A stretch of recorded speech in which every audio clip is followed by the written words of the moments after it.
જય માતાજી મિત્રો, પુષ્પાની રસોઈમાં તમારું સ્વાગત છે। આજે આપણે ચોકલેટ કેક બનાવવાની છે હોમમેડ। તેના માટે 1 કપ જેટલો મેં મેદાનો લોટ લઈ લીધો છે।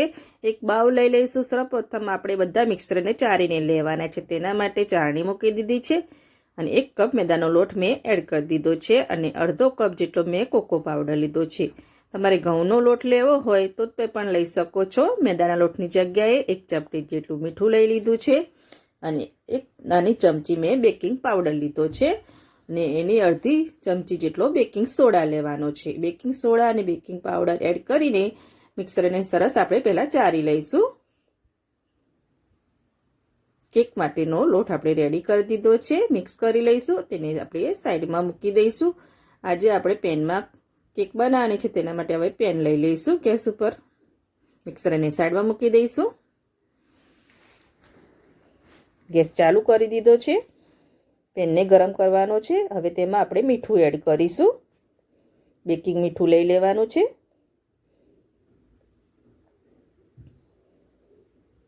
આ મીઠું આપણે બેક કરવા માટે જ ઉપયોગ કરીએ છીએ, તેના માટે લઈ લીધું છે। નેક્સ્ટ સ્ટેન્ડ લઈ લઈશું। હવે પેનને ગરમ થવા દઈશું। હવે તમે કેક મોલ્ડ હોય તો તે પણ લઈ શકો છો। મેં આવતી સ્ટીલનો ડબ્બો નાનો આવે છે તે જ લઈ લીધો છે। તેને આપણે તેલથી ગ્રીસ કરી લઈશું। આ રીતે તેલથી ગ્રીસ કરી લેવાનું છે અને જો તમારે બટર પેપર મૂકવું હોય તો અંદર મૂકી દેવાનું। હું ડાયરેક્ટ લોટ છાંટીને તેને કોટ કરી લઈશ, જેથી આપણી કેક એકદમ નીકળી જાય। આ રીતે ફેરવી ફેરીને જો એકદમ ગ્રીસ કરી લીધો છે। તેલ અને લોટથી આપણો ડબ્બો સેટ થઈ ગયો છે। સાઈડમાં મૂકી દઈશું। હવે ફરીથી એક બાઉલ લઈ લીધું છે, તેમાં મેં 4 ચમચી જેટલી ખાંડ લીધી છે અને 1 કપ જેટલું દૂધ એડ કર્યું છે। દૂધ નોર્મલ ટેમ્પરેચર વાળું જ હોવું જોઈએ, ઠંડુ ના હોવું જોઈએ। અને 2 ચમચી જેટલું મેં તેલ લઈ લીધું છે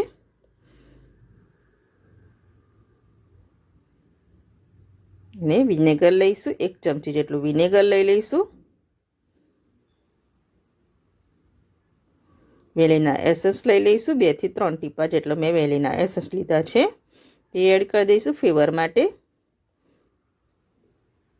સરસ મિક્સ કરી લઈશું। ખાંડને પીગાળી લઈશું।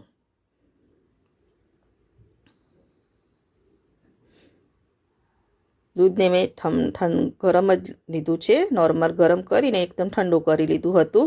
ફ્રીજમાં મૂકેલું દૂધનો ઉપયોગ નથી કરવાનો।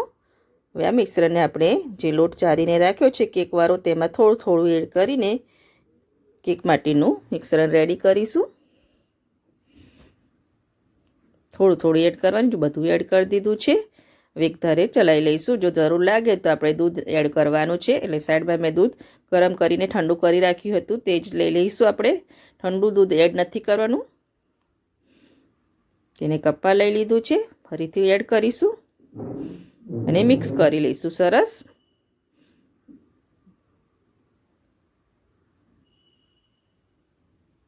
હજુ એડ કરીશું। ટોટલ 1.5 કપ જેટલા દૂધની જરૂર પડી હતી। પહેલાં 1 કપ એડ કર્યો અને ફરીથી અડધો કપ જેટલું મિશ્રણ આપણું અડધી સ્ટેપચ્યુલાની મદદથી કટઅપ કરવાનું છે। હજુ ઠીક લાગે છે, હજુ પણ થોડું આપણે દૂધ એડ કરીશું। જો ટોટલ 1.5 કપ પૂરું થઈ ગયું છે।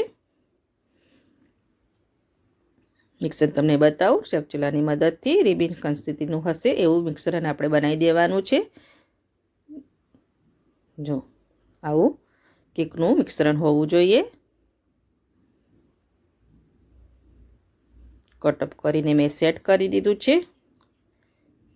જે ડબ્બો મેં સેટ કરીને રાખ્યો છે કોટ કરીને, તેમાં જ આપણે આ મિશ્રણને એડ કરી દઈશું।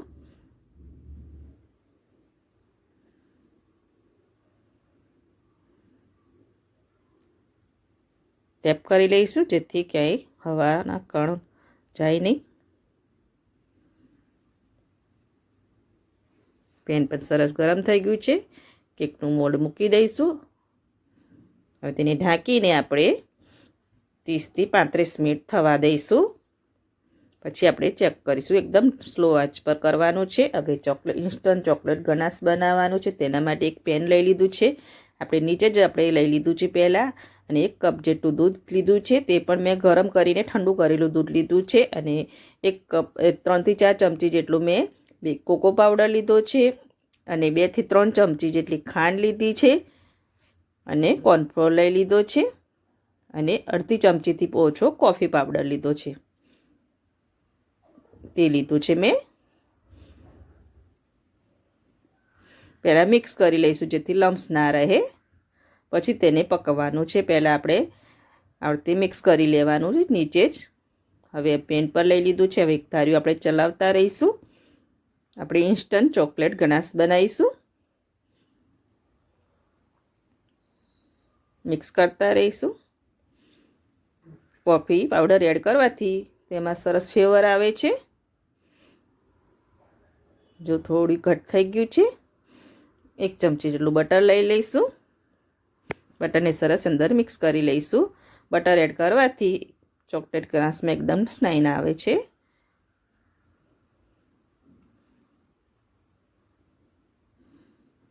મિક્સ કરતા રહીશું. જો એકદમ રેડી થઈ ગયું છે આપણું ચોકલેટ ગનાશ. તેને સાઈડમાં મૂકીશું, ઠંડુ થવા દઈશું. ત્યાં સુધી આપણે 30 થી 35 મિનિટ જેવું થઈ ગયું છે.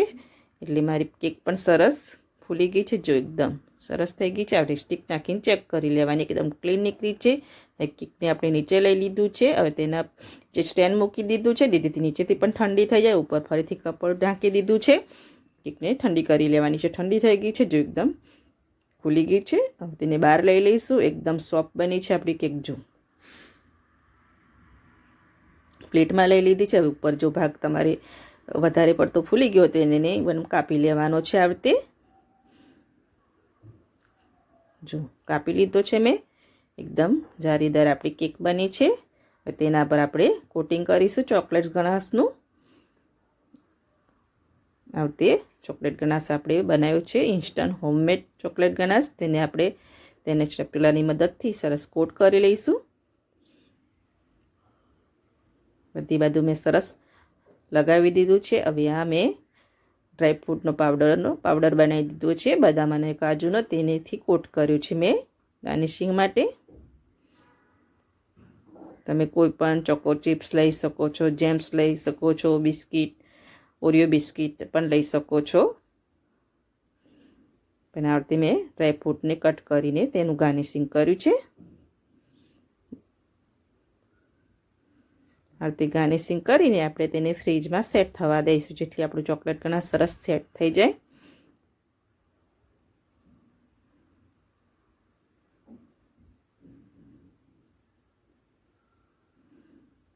લઈ દીધું છે.